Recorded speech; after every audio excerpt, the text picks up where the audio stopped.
বাইরে সৌদি আরবের অবস্থা বেশি ভালো না বুঝলি, কইতে মাছ তোরা সৌদি আরব আইস না খামাকা, সৌদি আরব আইলে সৌদি আরবের অবস্থা ভালো না, আমরাই কত বিপদে আছি।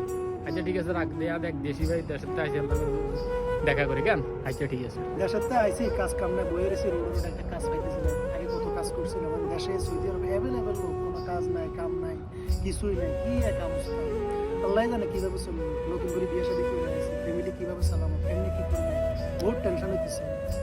ওরে বইর ভাই নি কতক্ষণ আইসি না, একলা একলা বই বই কাল্লা কথা কন, কি হইছে মন খারাপ দেই?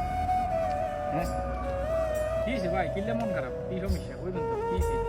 আরে ভাই কই না রে, দেশের তো আইসি বিয়ে শাদী করে কাজ কাম নাই, দেশের হাল অবস্থা বেশি ভালো না, মনে হচ্ছে দেশে গেছে থাকবো, রাজনীতি এসে মিছিল টিছিল এসে হামাহামি খামাখামি কাটাকাটি চলে এসেছি সৌদি আরব। সৌদি আরবে এনে কাজ কাম কিছুই নেই, জায়গায় জায়গায় বুড়ে হাজার হাজার লোক বুড়ে, মনে করতেছে সৌদি আরব টেকা টেকা, অনেক লোক আসা যাবে সৌদি আরব খুব কষ্ট, যে আসে হে বুঝতে পারে খুব কষ্ট যাইতেছে এই আর কি ভাইয়া।